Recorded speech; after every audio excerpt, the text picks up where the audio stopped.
Interesting stuff. Just say we're ready? Okay, here we go. So now, today we're going to be tackling roundabouts for the first time. So the idea of a roundabout is it's supposed to keep the flow of the traffic moving better than a T-junction or side road that we come out of. Now, on the approach to it, I want you to think of it as an open junction, like the T-junctions that we practice, where we get a good view and we can take the information in about whether we need to stop or not. And then as we actually come up towards the circle in the road, you'll first of all look for all the information that you've got, which is like normally a sign telling you things like a triangle where there's telling you there's a roundabout coming up, and then the information for where you want to go. Now, think of that circle as a clock, because if we're always going to be coming at it from the 6 o'clock position, but we could go left, right or straight on normal roundabouts. So that could be the 3 o'clock, the 9 o'clock or the 12 o'clock positions.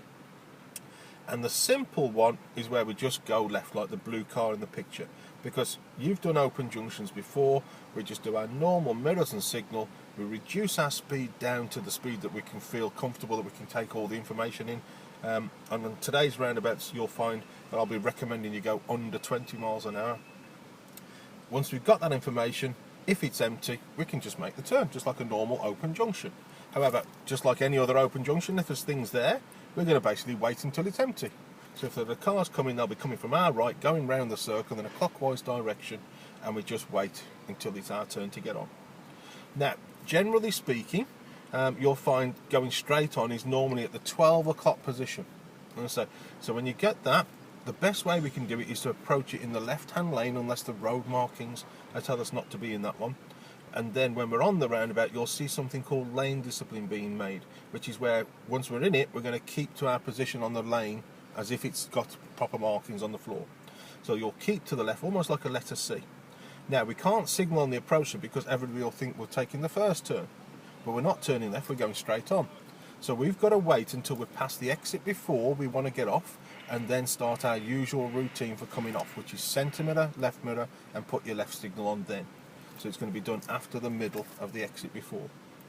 Now, as long as everything's safe, you'll find that everything's done, and all the cars can see the information we're giving them, and they can plan their journey. On the last one, the red car, you'll see this trying to do a right turn.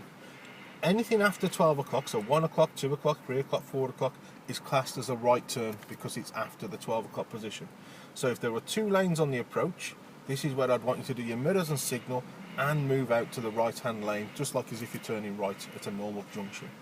Once we're on the roundabout, as long as it's empty, we're going to get on, and we're going to stay near the lane, which is the circle part. As you can see here, it's keeping to the right because it's turning right.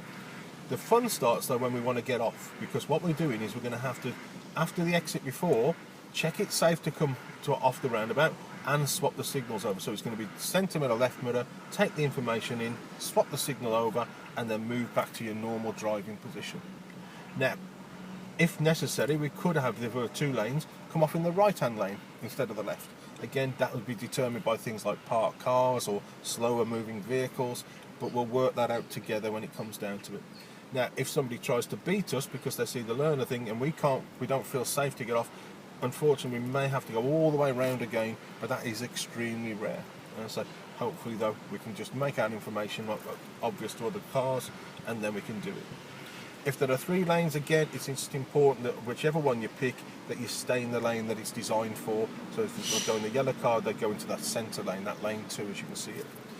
So again, we'll get all that information. I'm going to give you lots of help, but that's a normal roundabout. Now, there are also things called mini roundabouts that we could deal with. Generally, you'll see this blue sign rather than the actual red triangle on the approach to it. And when you're looking at it, it tends to be a circle painted on the floor or a raised circle, and so to help you understand where the actual roundabout is. Now on these ones, they still have the same rules as a normal roundabout. So if you're turning left or right, you'll tell people you're turning left or right.